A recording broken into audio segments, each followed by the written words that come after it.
Hello students, I believe you enjoyed that video. Yes, you guessed right. Our today's lesson to read is Unit 8 of Gulmohar English Literature book. And the title of the chapter is Saving the Tiger.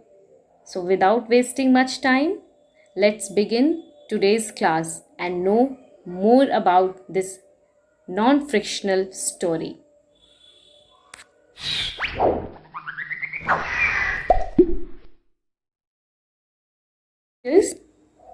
As it is a non-fictional story written by Shekhar Dattatri, who is one of India's leading wildlife and conservation filmmakers. During the last 25 years, his films have received 4 national awards and numerous international awards. And some of his movies have aired around the world on channels such as National Geographical or National Discovery Channel. So he is well known Chennai based filmmaker, well known wildlife photographer who has written many storybooks, many inspirational books, especially based on wildlife and tiger.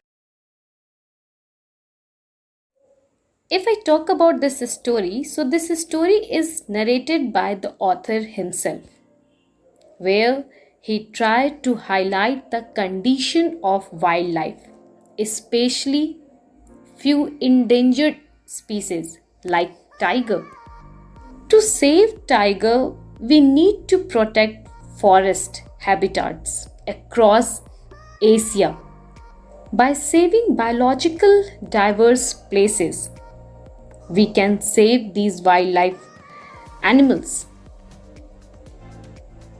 As we all know that we must allow tigers to roam and preserve the many other endangered species that live there. As a large predator, the tiger play a key role in maintaining healthy ecosystem. As we know that nowadays these endangered animals are being killed, are being hunted for their skin, for their teeth, for their bones, and gradually their numbers are decreasing day by day.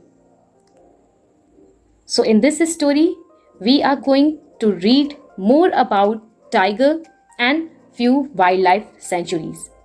So let's start reading the first paragraph of this story. So as I said that this story is narrated by the author himself, and he says that when he was 19-year-old, it was the first time when he saw the tiger in the wild. It was every bit as thrilling. Thrilling means it was a very strong excitement feeling, some sudden feeling as he had imagined. So he said that he was in Kanha Tiger Reserve, which is in Madhya Pradesh, seated on a young tame elephant that was barely 6 feet tall. Tame elephant, tame means domesticated. He was already trained elephant and he was not very big. He was 6 feet tall. The elephant and its teenage mohawk. Mohawk means those person who work with or drives or look after elephant. They are known as mohawk. Were being trained to track tigers by more experienced trackers on much bigger elephant. Okay, so these mohawks were given training by the experienced trackers, one who find tigers by following their footprints or following their voice. They are well experienced of tracking the tigers in the forest area especially. So he was having a very great safari on the back of the elephant with a mohawk. So I sat behind, here the writers say, I sat behind the boy Mahot and hang on to a rope for dear life as the elephant struggled up a steep slope amidst thick bamboo. Suddenly, a flash of orange caught my eye. There, beside the narrow path, sat a handsome young tiger. For a heart-stopping moment. Now, what is this heart-stopping moment? Means that was a very frightened moment for him. That was very anxious moment for the speaker, because it was the first time when he saw a young elephant, when he saw a young tiger, a handsome young tiger was sitting in the corner of the forest. So as he was traveling on the back of the elephant behind that Mahot, and while his safari, while his traveling, he saw a young, handsome, young tiger. So it was a heart-stopping moment for him. Our eyes met in mutual surprise. Means the feeling was mutual. They both looked at each other in surprising way mutually. The tiger was so close that it could have easily leapt onto our elephant and pulled us down. Yes, that he is describing that the tiger was very close to the narrator, to the speaker. It looks like that he can easily jump on them and bring them down or pull them down from the elephant. But it just sat there calmly. Yes, the tiger was still sitting there calmly, peacefully, looking at us. Here, us refers to the elephant, the narrator, and the Mahot. Looking at us with curiosity. Looking at us with curiosity. Curiosity means with excitement. Keen means the tiger also wants to know who they are, why they are roaming here inside the forest. Then, as my elephant gave a heave means he just lifted himself with all his effort and climbed to the top of the slope. Means somewhere on the hillside, he jumped up, he climbed up. And then at that time, what happened? The orange cat, means the tiger, was disappeared from their view. And it was the first time in his during his career as a wildlife filmmaker, it was the first glimpse for the narrator to see the tiger in front of his eyes, and that's make him very excited. So I had many close encounters with wild tiger during my career as a wildlife filmmaker, as he said, but that first glimpse was always remain special. So despite its status as our national animal, yes, the tiger is the national animal of India, as we all know, that the tiger is highly endangered. Endangered means their numbers, the large number of these animals are now killed.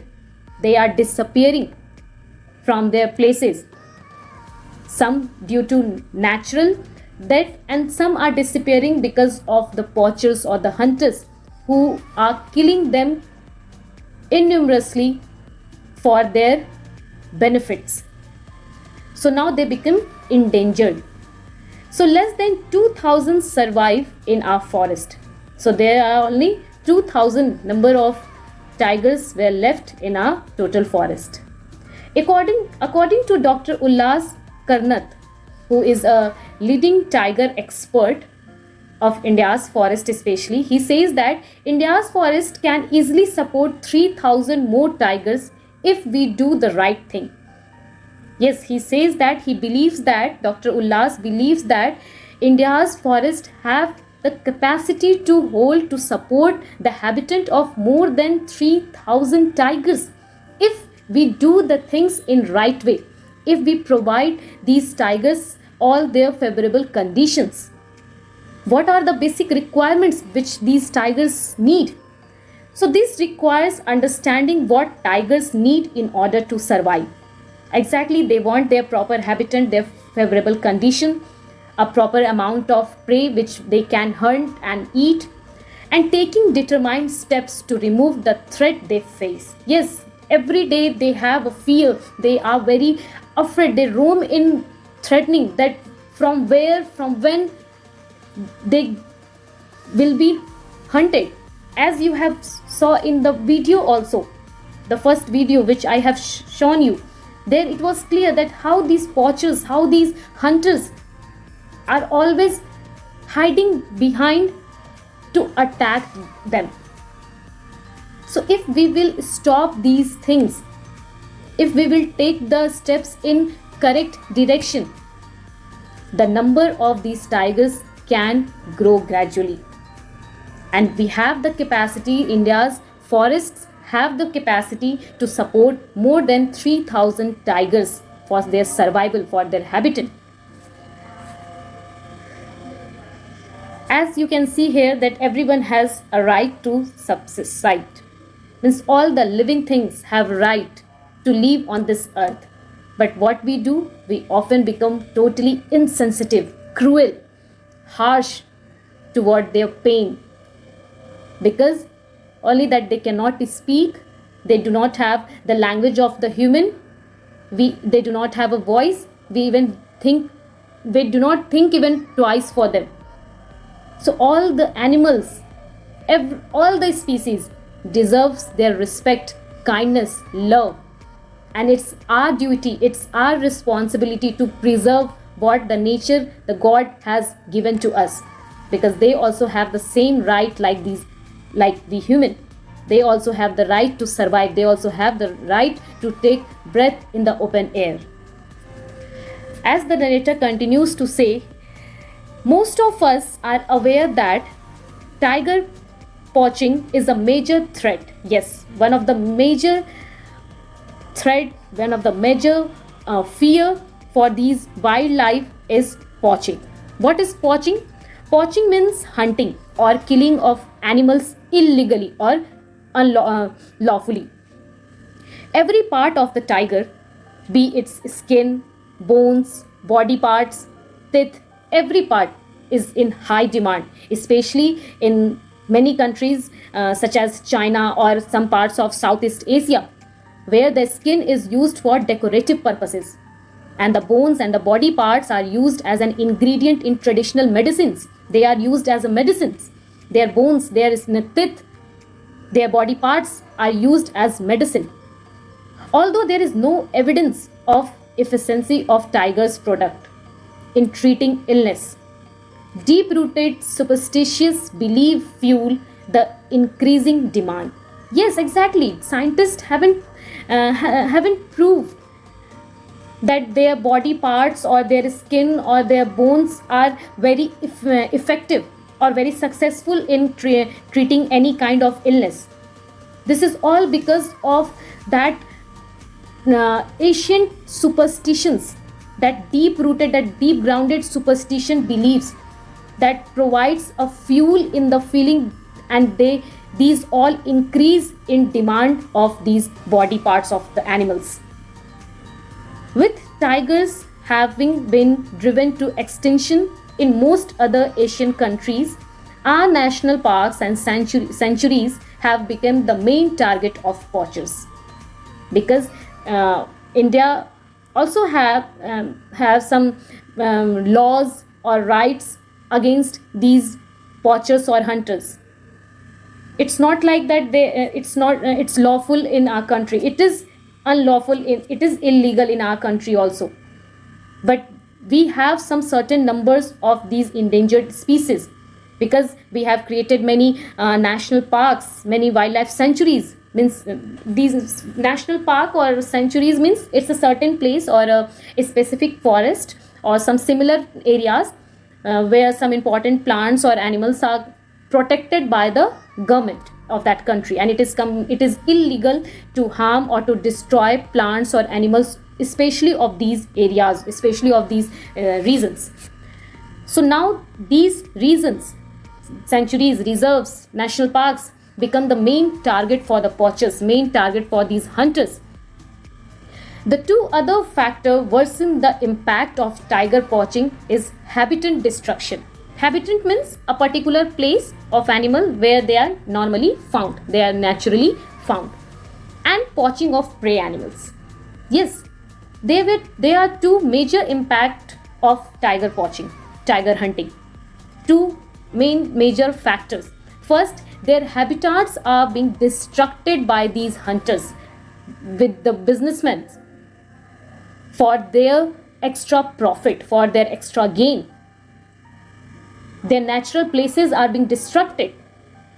And same, the other factor is that hunting of prey animals means those animals on which these tigers are dependent, means their main food, like deer, giraffe, or some small animals which are the food for these tigers or lion.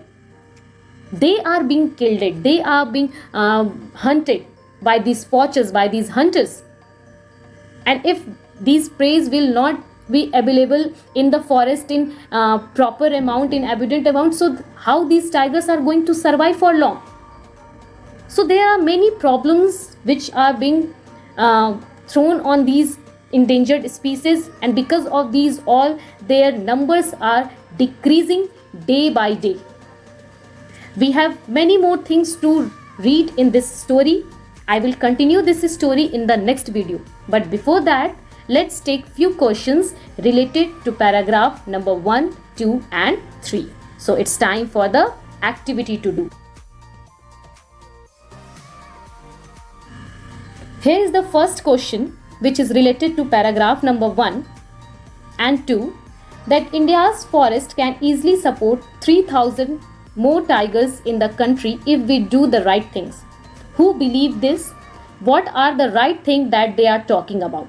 So this is believed by Dr. Ullas Karnat, who is a leading tiger expert, and he talks about some right things that we can do.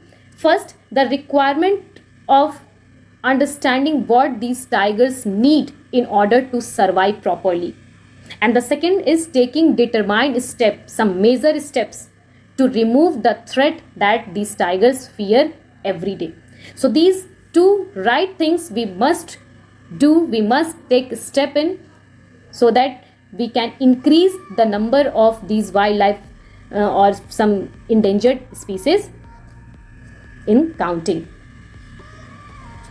Here is the second question, that what do poachers do with the tigers they poach? Who buys things from them and why?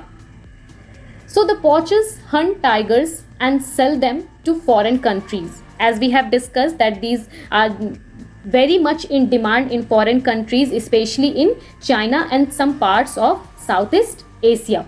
Buy these things from poachers to make medicines or things for some decorative purposes. So I hope students you have enjoyed the video, and you must be inspired that we must protect these animals from being extinct. So see you in the next video. Thank you for staying with me till the end of the video. See you in the next session. Bye-bye.